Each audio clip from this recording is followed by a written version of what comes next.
Welcome to another edition of the Soulful Journey. I'm your host, Venus Jones, and it is that time again that we take a deep breath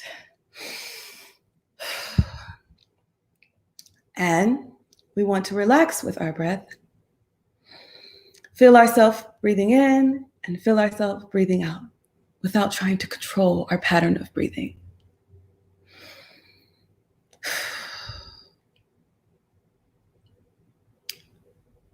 Whatever is going through your mind right now, you can let it slip away.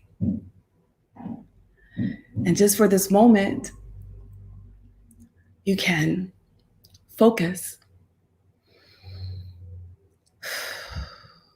on relaxing your jaw, relaxing your shoulders, and just being in this one moment right now.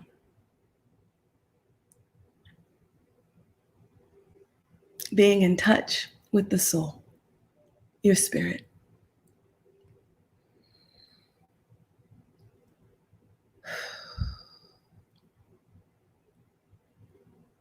Because you are safe. You are accepted. You are forgiven. And you are loved. That is one of my favorite 1-minute meditations. And I introduced that meditation to the next person that I want to introduce to you, who is a good friend of mine. I found the meditation on one of my favorite things that is good for the soul, which is Insight Timer. We all know that there are many different apps and things that can help you focus on being in the moment, especially in times of anxiety. And I think that is one that I really, really like because it just, sometimes you feel like you don't have time. You don't have time to take a breath. You don't have time. It's like crazy busy nuts, right? That's the culture. But because I love you, I want you to always take a deep breath. And I want you to always do like Donna Reed Simmons would say, and just in love, out light. I don't like to say inhale, so I say in love, out light. And speaking of lights, let me tell you about this person that I'm going to introduce you to first before I give you her bio. I want you to know that she and I met at a co-op, right? We were like both looking for a place to be in community and thinking about different ways of being and living in the world. And we were both there and thinking that we could afford this co-op, but it is the Bay Area. Okay, one of the most expensive places in America to live. But we were not really in the price range. But the good thing is that we met each other there. And after all was said and done, we were meeting with some other people at the end, and they were like, you two, can you tell us more about yourselves? And we were like, sure, we would still like to be in touch with this community. Can you, I'm a poet. And she was like, and I'm a violinist. And then they were like, oh, wow. And then they wanted me to do a poem. And then I guess I turned to Simmy and she was like, well, they were like, do you got your violin here? And she was like, actually, I do have it in the car. So then she went and got it. And so the rest is history or her story, because we became friends after that. We stayed in touch, and now we are all about that collab lab. We continue to try to bring people together. But Simmy is an amazing improv person. She does way more improv than I do. And the way I saw improv at one time is like there's different types of improv. There's comedic like skits off the top of the dome. There's freestyling, and then there's the musicians who really will jump in the cipher or any circle. And Simmy is one of those people. Simmy is a Cupertino, California-based violinist known to improvise to any genre. Starting with classical violin at the age of 8. She performed with orchestras and chamber groups in New York and Boston before expanding her repertoire to rock, blues, hip hop, and folk. Currently, Simmy performs in the San Francisco Bay Area at wineries, weddings, and restaurants. She has shared the stage with blues guitarist Alvin Johnson, Latin world jazz guitarist James Robinson, fusion band Gypsy Tribe, and Balkan folk group Zavana International.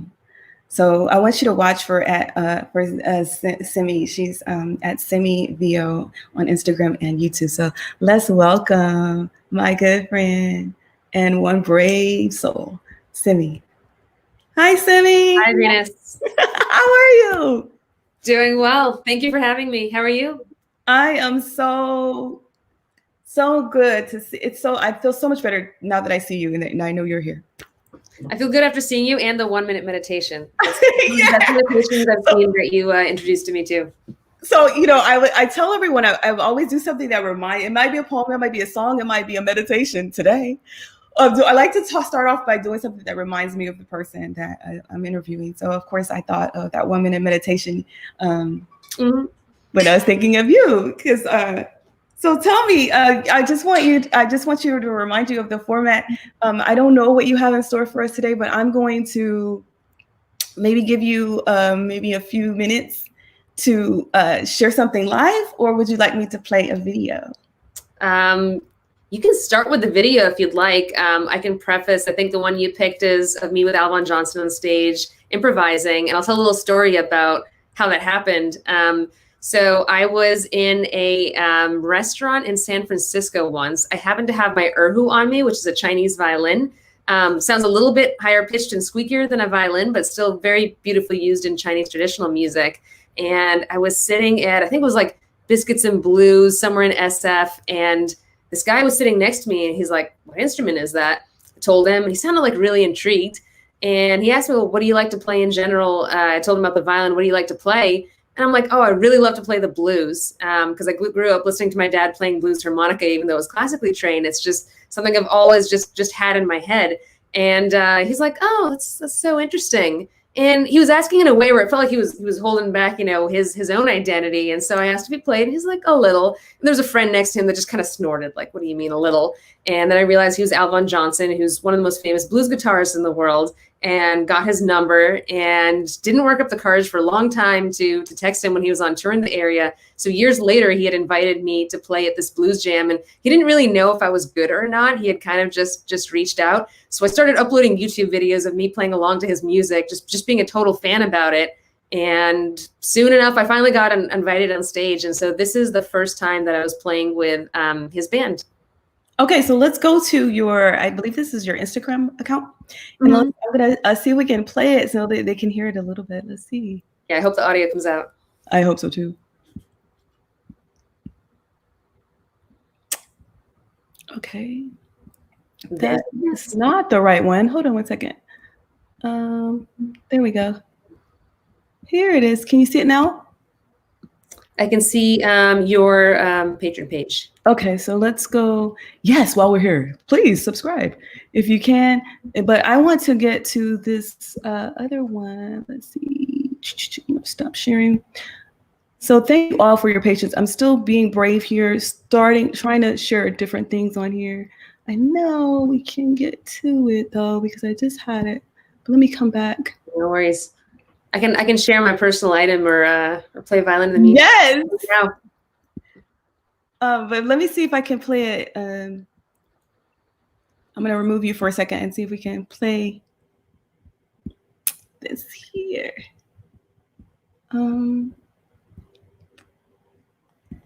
So let's see.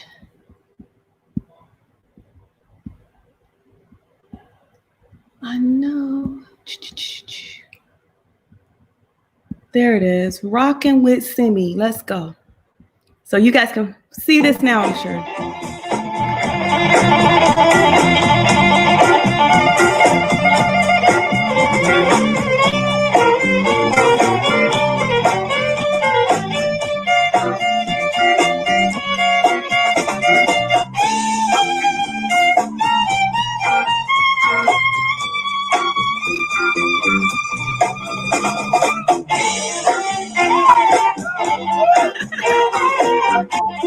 Get it, Simmy!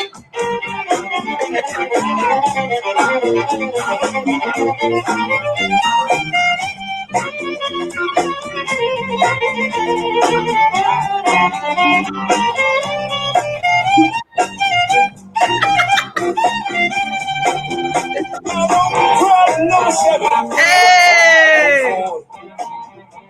So I love your smile there. Let me stop.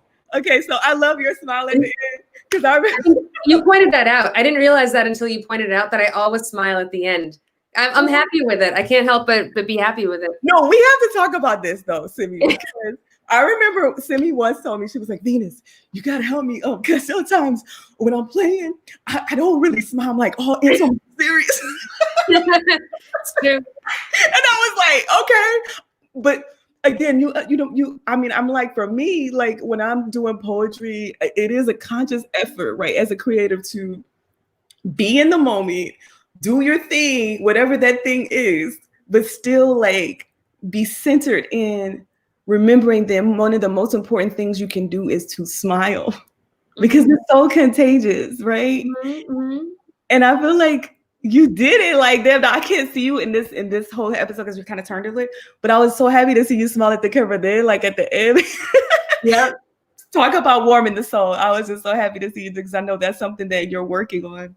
And, yeah, a little bit of a delayed reaction. That one I can't help, but yeah, it's just natural. Sometimes if I'm performing for people and they're dancers in the audience, or just people who are really enjoying themselves, that'll make me smile automatically because I know I'm having an impact on them, and then it's easy.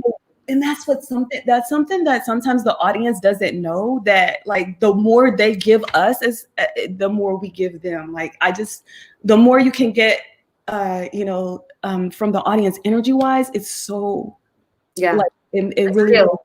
It is, right? Like I remember when I used to do theater, it was like every night was different because every audience was different. Mm-hmm. And if people just knew that, like, and I want to give shout out to Uriel, who is watching, and also Floyd Boykin Jr., who is also a violinist. And here's the funny thing: I was trying to get him to come on tonight. Oh, great! Improv with you, but he was like, "I'm not ready yet." But because he was like, I don't really feel like I have done like a lot of improv like that. So again, can we talk about that, Simmy? I'm going to step back because I always give people a space to just talk about their process or what it is they do. So I'm going to step back and have you at least just take about 2 or 3 minutes to talk about your process when it comes to improv and what gives you the courage to do it. And are you like, how long did it take you before you started just jumping in with veterans like the one we just saw there? Like, yeah, it definitely took a while. I wasn't always like that. I think in high school, I used to just listen to music and play. And so that allows you to gain confidence that you can do something on your own. You know that you can react. You know you can play notes that are harmonious with other notes. And I never really, I don't know music theory the way that a guitarist or a pianist would. I didn't learn chords. I learned how to be a violin and be the dominant player, and other people play along with me and accompany me. And so you get to learn about how to be stylistic and how to get a really good voice out of your instrument, but not how to play with others necessarily. So I think it started with just listening to music and repeating and playing the same thing over and over again so that I could really get a good ear. I think developing a good ear is the first step to at least having that confidence to jump in. It wasn't until I think college that I just started playing with a band. I was in a really small school, Webb Institute on Long Island. And it was only 90 students in the school. So if you played an instrument, you were probably in the band. And we just used to play different classic rock songs. And so I didn't care which part I was playing. It could be the guitar's part or the singer's part. But it helped me to tune my ear more and then just experiment and realize like, oh, I'm capable of this. And so that whole territory of exploring what you're capable of in respect to other musicians is something that interests me. It's something that is implicit. It's very hard to describe.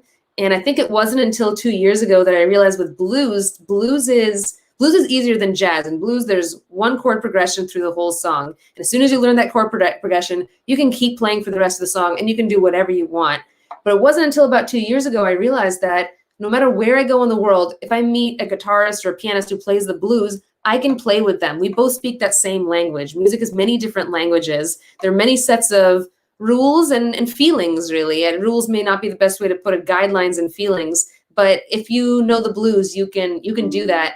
And outside of the blues, I think for me, it's just feeling out, what do musicians like to do. I'm not as good with a blank slate. I like knowing, if a musician plays country, or if he's just singer-songwriter, I like to listen to what is the quality of his sound. What is he trying to add with a song that he wrote? And even with poetry, when Venus says, gratitude, I just think of what note sounds good with that. And that part is so spontaneous that it's really hard to identify what is that process that happens in a few milliseconds where I decide to play that note. And sometimes I have to pick apart later, how could I improve and what else could I do there? So listening at the end is that the final part of that process to keep building confidence. Yes.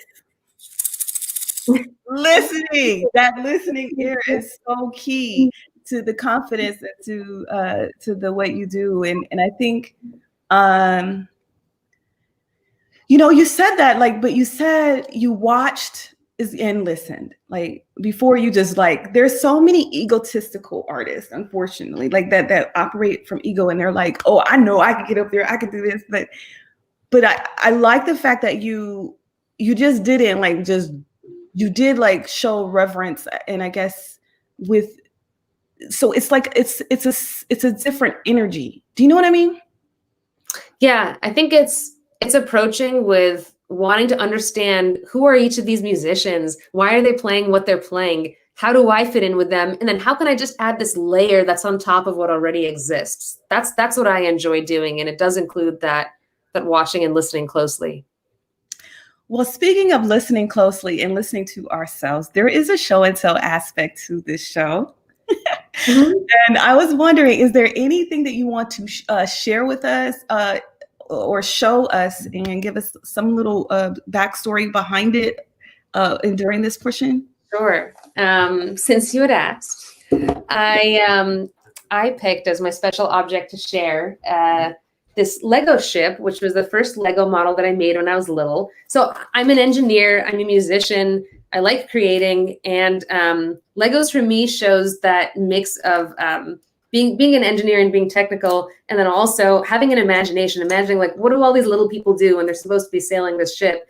And because this was the first one that I made, I thought that something was very flawed with Lego and the way that they had designed this model. I remember in the beginning, I couldn't keep, like, there are three parts of the boat here. I couldn't keep the middle section tied to the other halves, and it kept breaking apart. The reason it was breaking apart is I wasn't done with it yet. I was supposed to, like, build the rest of the structure.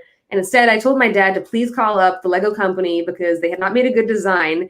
And I love that story now because I was very insistent when I was little, I guess, but I was only halfway done with the process. And it reminds you, like, when you're halfway done with something, you don't need to make a bunch of demands. You can kind of see something through and then evaluate. So this reminds me. How old were you again? Oh, I must have been about 6 years old. So in a way, it was almost like you were manifesting. In a way, I feel like because you ended up learning more about this because this was something that you ended up becoming.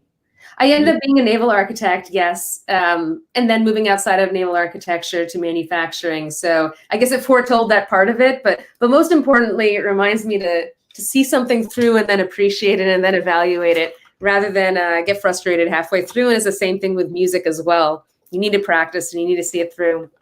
You have to visualize it, right? So you obviously visualized yourself up there with some of these greats. And I think you also visualized yourself, creating your own ship. Okay.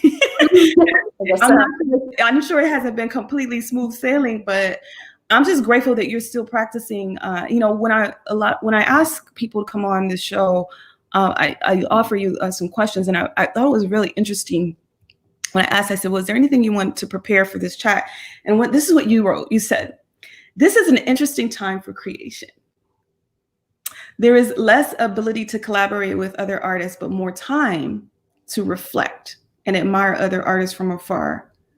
So I want to ask you, is there any artist that you've been watching from afar that has been inspiring you? Yeah, I would say the most inspiring artist for me during COVID is Mads Tolling. He's a Grammy Award-winning violinist, plays jazz violin. He's up in East Bay in Albany, California, and just seeing what he's done with COVID has been great, because even when we have the fires and we've had the heat wave, he's outside playing his violin. He even played a smoke-themed folk song at one point in time up on his roof, and it was all smoggy out. And you can't help but just smile when you see that, even though the conditions aren't great. But what's his name? Can you put his name in the chat, Simmy? What's his name? I can. Mads Tolling.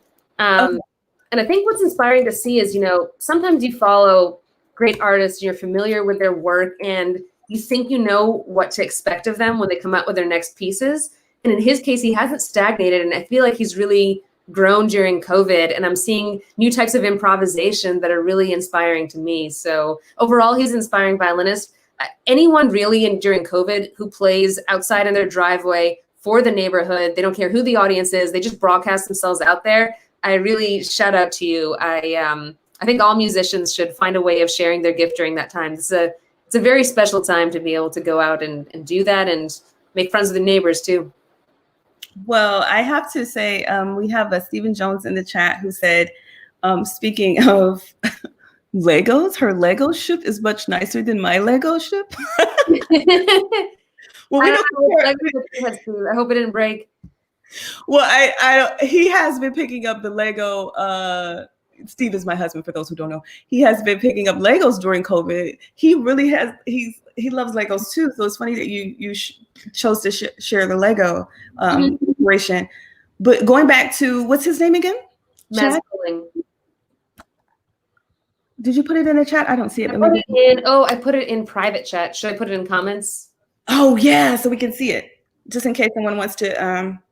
It looks like I'm not able to. No worries. Comments. How do you say his name? How do you spell it again? Mads, M-A-D-S. M-A-D-S. And then Tolling, T-O-L-L-I-N-G. T-O-L-L-I-N-G. Okay. With an S at the end? No S. Okay. So she's talking about Mads Tolling. So I've never heard of this violinist, but what I'm hearing is that he's out there in the neighborhood just like having fun with it.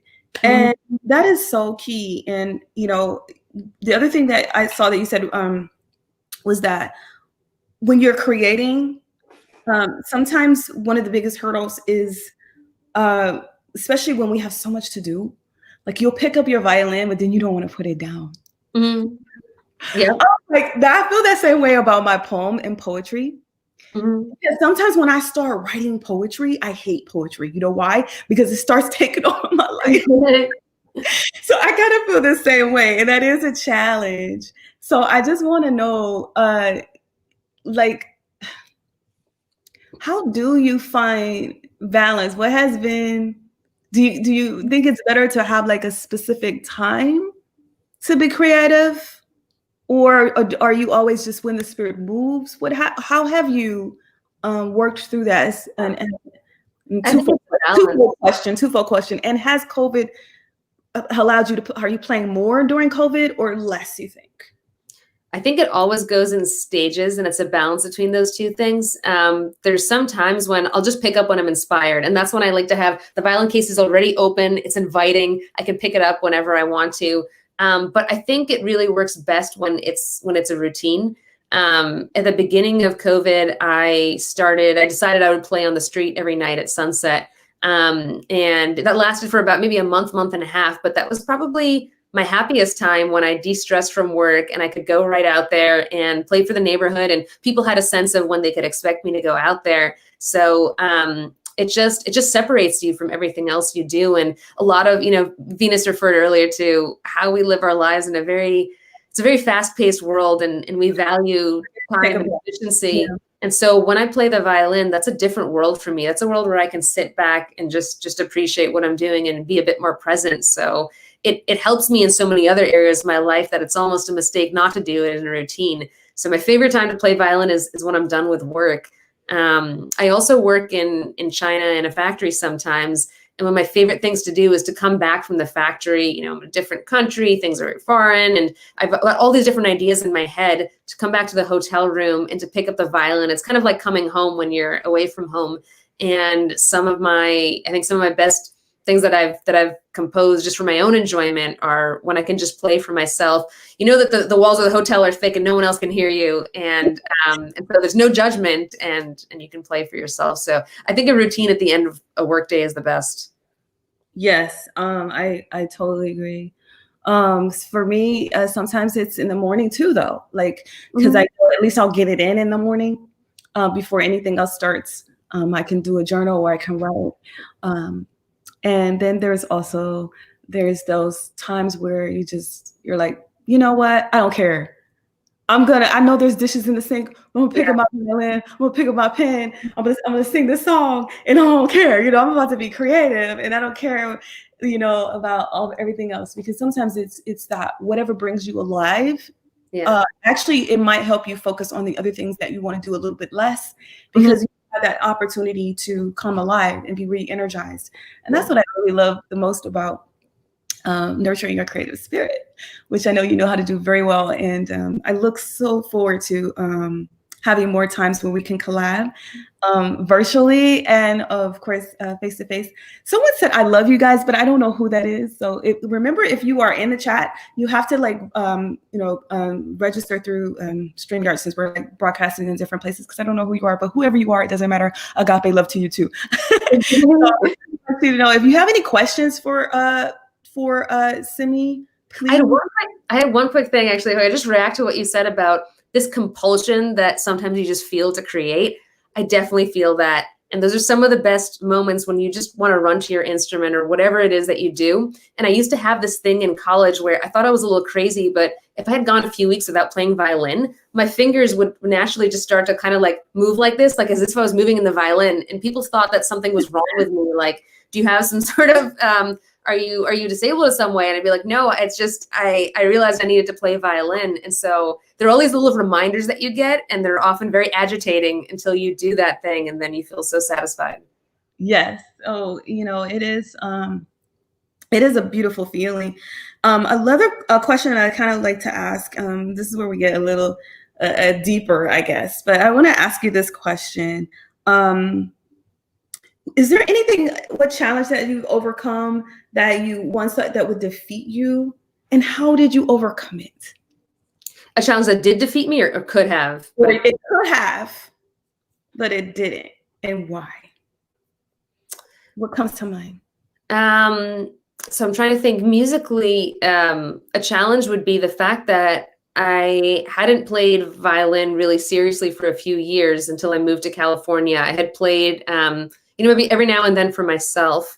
And so there was this feeling that I've kind of lost my intonation. I've lost my classical skill. And so when you've been trained in the classical tradition and you're no longer half as good as you used to be, and you pick up the violin and you're like, oh, these notes just don't sound as good, you kind of have to lower your standards a little bit and stop being a perfectionist, because perfectionism is just it's a value that's not serving you at all. And get yourself out there. And I think that I had to get myself to play with other people, not just myself, to see a smile on their face, to see that like there's value I can add, there's joy I can bring by playing, even if my standards are so high for the way I play. So allowing yourself to experiment and play for others and realize someone's going to enjoy what you're doing because you've got a gift to provide is what got me to get out there and start playing with people more. Yes. And that is what I loved about you from the start, was that you were just so willing to mess it up, but keep going. And isn't that what life is really all about? Like that part, like where you're just like, okay, we're gonna make it happen. We're just going to just keep playing. And I was like, I've never really ever played with a violinist. I've never done poetry over violin, but it was a magical moment. And I did poetry. The first poem I did with you was poetry, and everybody was like, it was just like, wow, that was amazing. But before we get into a collab, because stay tuned for that, we will do a brief collab before we let Simmy go. But I want to talk about your upbringing. You have very special parents, and I feel like your younger self was a little different than most of us. Like you were given a little bit. It seems like we were given the liberty to just do things that maybe some other young girls were not allowed to do. Like, I don't know. I just remember you saying something about how your mom was just very unconventional. Mm-hmm. Now, did that ever like scare you, or how did it? And can you elaborate so you can share as much as you want to share with? Sure. Sure. Yeah, I think with my upbringing, we were treated like adults. We were treated, with respect. The house was not like a museum where you couldn't touch something. The whole house was a playground for us, and so I really like that about my upbringing, where there's this sense of freedom and not a sense of you should do these things or not do these things. If my parents had a perspective, they would definitely give me that feedback. But when it came to playing violin, for instance, playing violin is something I wanted to do. That came from within. And there were many times when I didn't really practice that much. I would procrastinate. Who knows what it is? There's always that hurdle of just opening the violin case. Once I played, like Venus said, once you start, it's hard to put down. But my mom and dad never said like, oh, you should really practice. Or if there's, if there was something going on at school, I would just keep that to myself. And I wasn't necessarily, pushed in any particular direction. And that means that a lot of the motivations came from within me. We didn't have discipline in our household. It was let the kid do what they want to do. And I know that's not popular in all households, but that did wonders for me. And that gives me so much confidence as a manager in my adult life, and also in my violin. Venus mentioned making mistakes. Making mistakes is so important. If you're a kid and you make a mistake and you get some sort of correction for that, there's the idea of discipline. It means that you don't self-correct. Someone else externally corrects for you. And so I believe that's so important to treat kids like adults and sometimes let them make their own mistakes, and that transfers over to other parts of my life really well.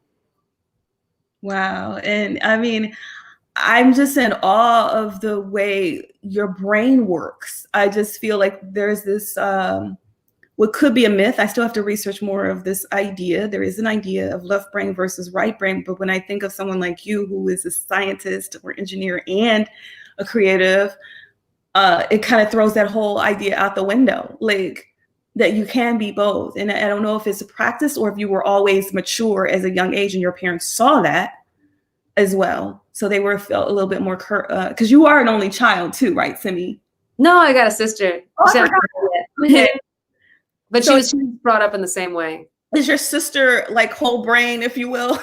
She like she's a project manager similar to me in tech, and she also does watercolors, and so she's been able to develop that art a lot over COVID, actually. So she's got her creative side too.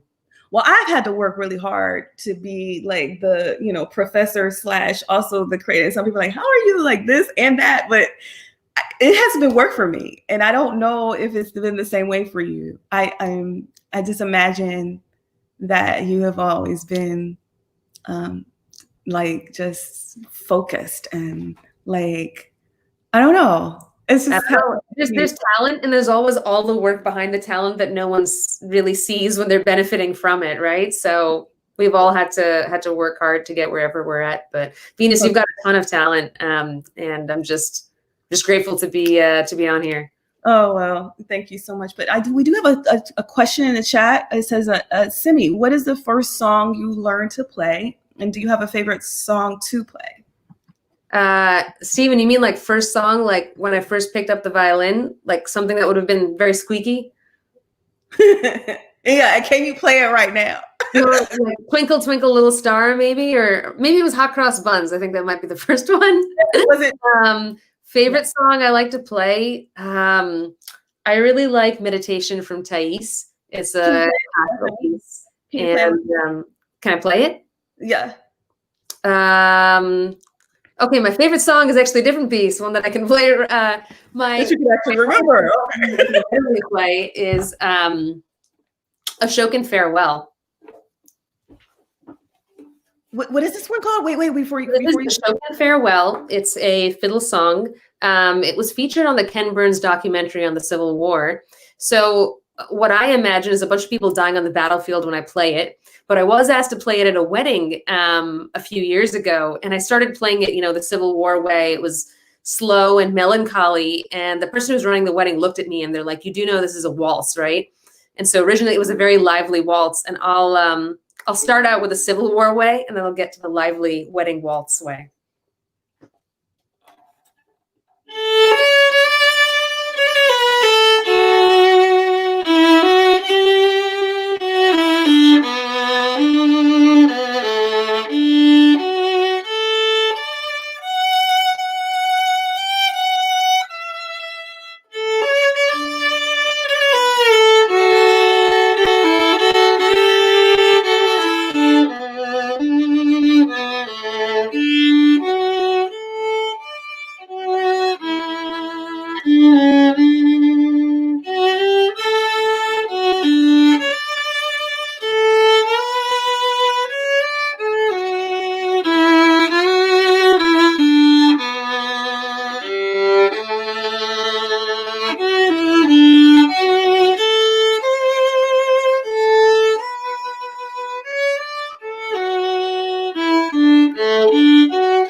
And now for the waltz way.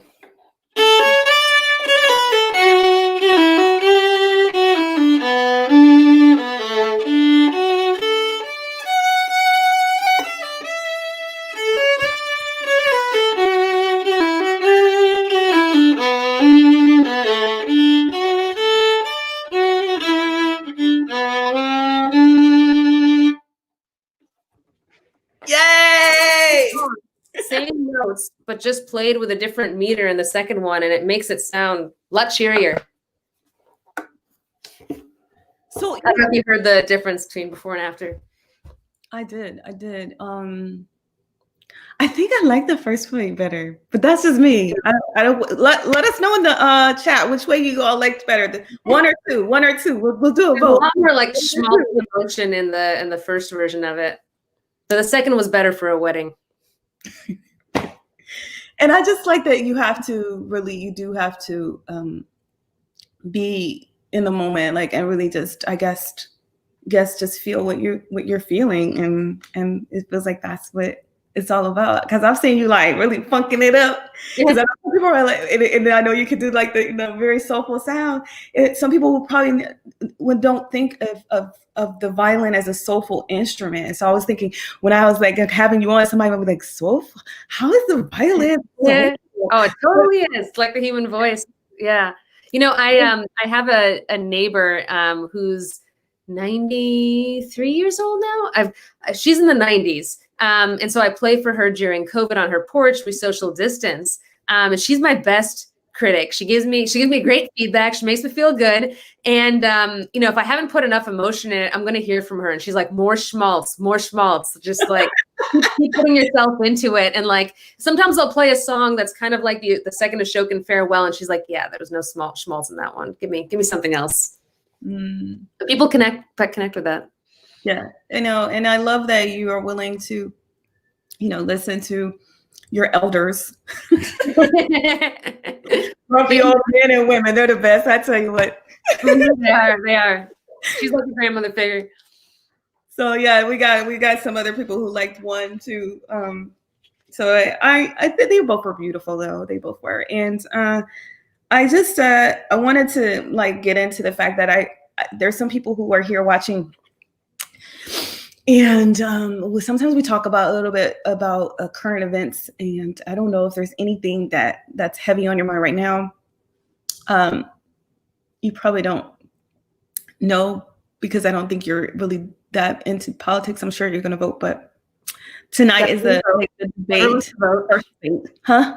Everyone should vote. I'm definitely going to vote. Yes. So like, I just feel like if there was a rock the vote song, do you think we could create that right now?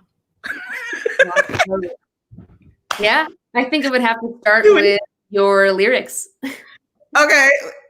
No, this is really me being totally goofy because I didn't know where that came from. It just came out of my mouth. But because it's almost that time. This is my new friend. Oh, the handpan. Yes. Have you ever played? Nice. I have a cousin who plays. Yeah. I love it. It's so much fun. So right now, let us begin. What will we start with? I don't know. I don't know how this is going to go with ladies, but hopefully it works. You start so I can hear the scale. Well, the first thing I need to think about when you're like trying to collab is maybe taking a deep breath, thinking,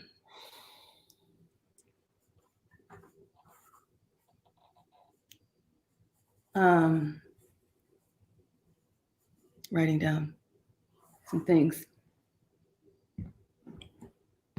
Do you want to alternate? Like you play something and then I react? Because that way with the delay, it'll still work. Well, I don't know if there is a delay, but maybe there is. I don't know.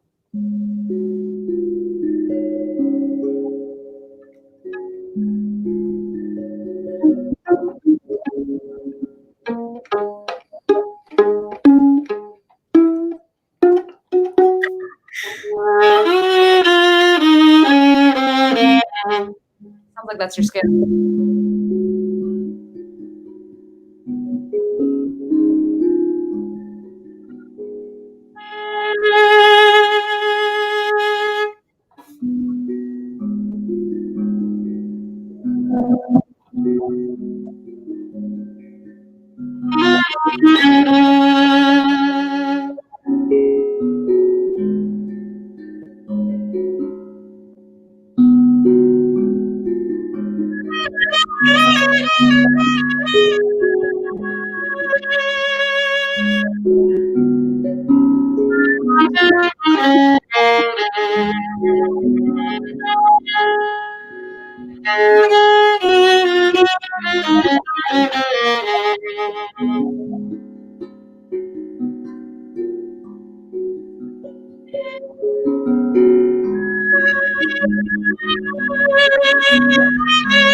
I think that worked. It worked on my end. I loved it. We never said it had words. It's just a musical melody that reminds me of your voice and how you have one. And that it is so important to raise it and to make sure that you vote. Yes, voter disenfranchisement is real. There's a website I want you to visit called stillivote.org or .com. I'm not sure which one, but make sure that you are rocking your vote and getting your vote out, making sure you're registered, because now more than ever, it's so important to make sure that you are doing that. Like, it's that time, right? So I just think that that's what's most important. One, we can raise our voices in different ways. So I'm just going to say that. Yeah, it is. Thank you, Stephen, for putting that up for us. It's in stillivote.org. So I want to see if there's any other questions for Simmy. If not, maybe we could do something that we have done before. V-O-T-E-E-V-O-T. You got to vote with me. See, now the words are coming to me, but I like it. It doesn't come first. You have to come later. What's Simmy's earliest memory of music? One more question. My earliest memory of music is my grandfather used to take me to see orchestra rehearsals when I was in New York City. I was about 4 years old then. That's where I grew up in Harlem. And so I just remember, like, they looked like big kids to me. I have no idea how old they were, but they're on stage. And that's when I think I first saw the violin being played. And told my parents that I wanted to play that. I remember the piccolo player too. So I wanted to play violin and piccolo and couldn't choose. And then I realized, like, no 4-year-old plays the piccolo. Like, that's pretty advanced. So it ended up being the violin. Wow. Is there any other instruments you play? Violin is the one that I know best, but I play a little bit of guitar, piano, erhu, ukulele, and harmonica. And they all serve sort of different roles. Like I was saying before, I can get so frustrated when I play violin sometimes because not how good I was at some point in time. I can make some story, whatever story or excuse I want to make. And so that whole thing with lowering the bar and allowing yourself to make mistakes is really important. And so with piano, it's like, oh, if I can get this basic chord right and it sounds okay, even if it's super slow, I feel so good about it. I feel such satisfaction because I feel like I'm not as good at playing the piano. And similar with guitar. So I can create these easy songs and it's so satisfying. And that allows me to also strengthen my understanding of musical structure on the violin. I wanted to I wanted to ask you one more thing. Like, I feel like is there anything we can do to help you, or is there like how can we support you? And where can people find your work?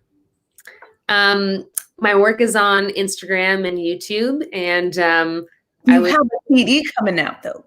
What's that? Do you have an album coming out? Maybe. I don't have an album coming out. I would say ways to support me.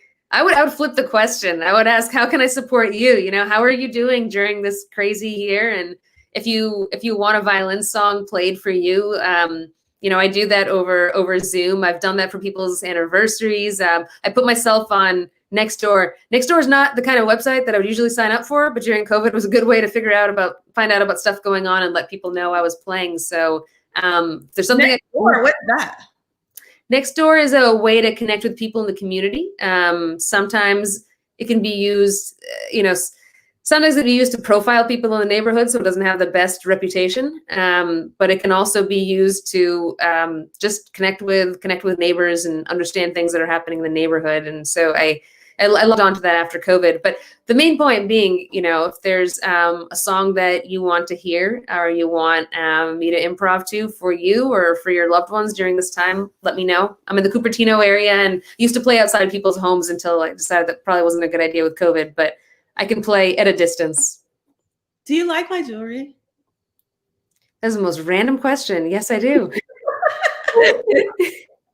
Well, I just got this week. It's a Dana L. Arthur original, and she's a supporter of Soulful Journey. So I wanted to give her a shout out. Wow, that's awesome! Thank you, Dana.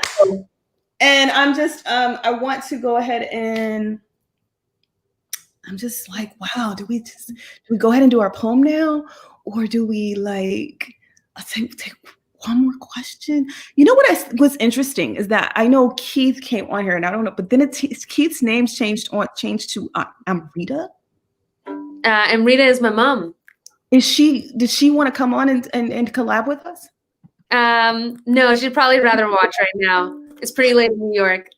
Okay, so you are still in New York. Mm-hmm. Okay. Well, I'm just so happy that you could be there with family during times like this. When are you heading back? Do you know? In about 2 weeks. Okay. Well, it has been a pleasure having you on here. Thank you for having me. It's been a pleasure just joining this conversation. Good thought-provoking questions too. Yes, and before every semester, Simmy and I would go. I was getting really nervous about my semester and my syllabus. She would say, "Well, let's just go watch an independent film." So we would go almost like tradition, but I taken this semester off. So, but we are definitely due for another independent film. We are. I'll pick one out. I don't know, but I do want to end with this poem that you have done with me before, and it's gratitude, because I'm so grateful that you're here. I am grateful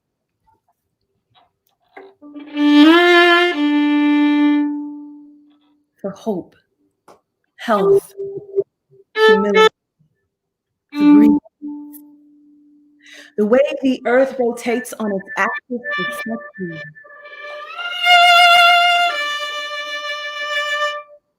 for words, so many languages available to explore, for birds, singing outside my door, for the crack in the sidewalk, and the way babies make me goo-goo talk, for the way you are always in my way on the road, for the way a frog differs from a toad, for the way you whisper like no one can hear, for the way we welcome truth and have not one but two listening ears.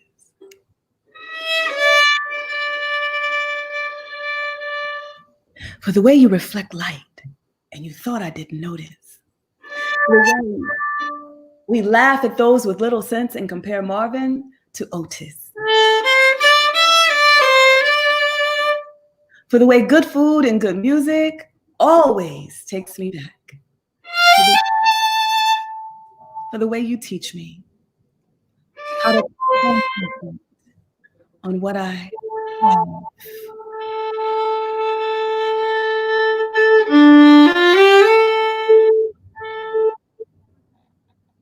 instead of what I lack.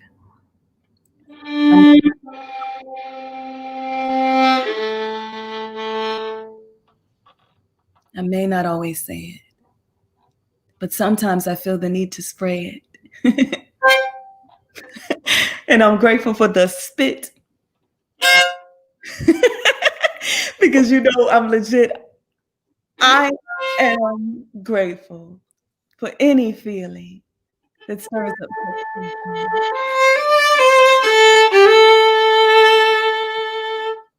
I'm grateful for your compassion, for simply hearing me out.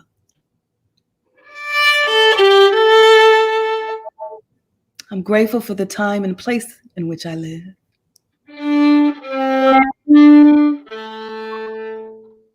I may not be totally free,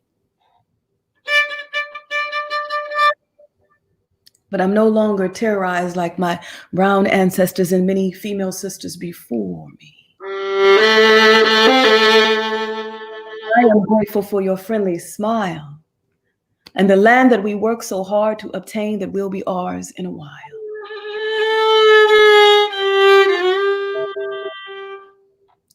For the special way that I see you, hear you, feel you, and I'm so glad that I can be so real with you.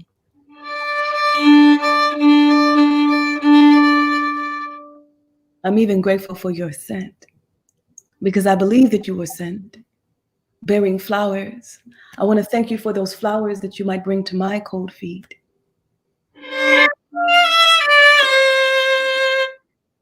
I am grateful for this life, my love. Gratitude. Gratitude.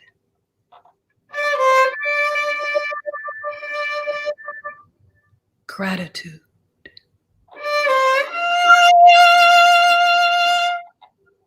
Is so neat.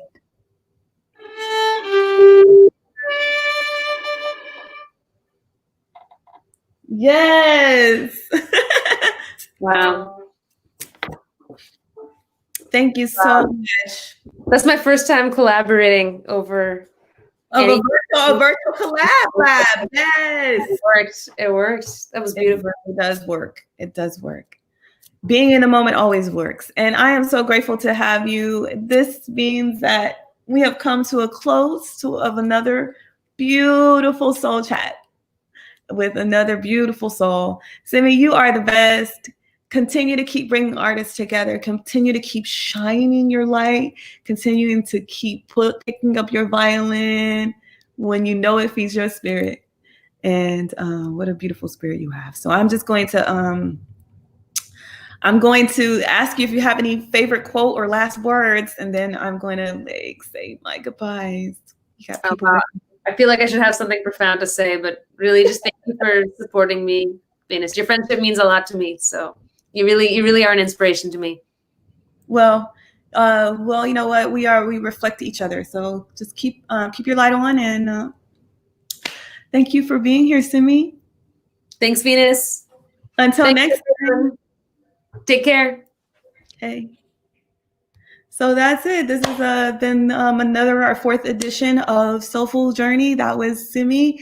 You can find her, and she is out there doing her thing. So make sure you do follow her. Make sure you follow her at, it is Simmy VO. That's IMMYVIO. Follow her, and you'll be glad you did.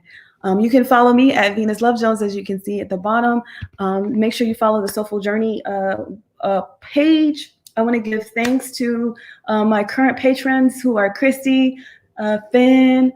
I want to give thanks to Ernie and the one and only Shannon, that I love so dearly. If you would like to be a patron, make sure you check out the Patreon. And if you guys want to help me get to 1,000 subscribers on YouTube, make sure you subscribe to the YouTube channel, because that's my goal for the end of 2020, is to get to 1,000 subscribers. So I think that's it for now. Stay tuned at venusjones.com for any workshops and potential seminars that are coming up for creatives like yourself. Continue to be the beautiful change agent and archivist that you are. And next Tuesday, we have an amazing author for you named Tanisha, and she is bringing some gems, so you don't want to miss it. My name is Venus Jones. Some call me Venus Love Jones, and my favorite saying is, keep looking up and keep looking out.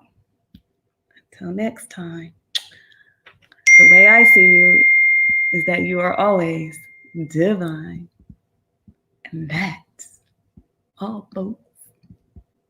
Hey.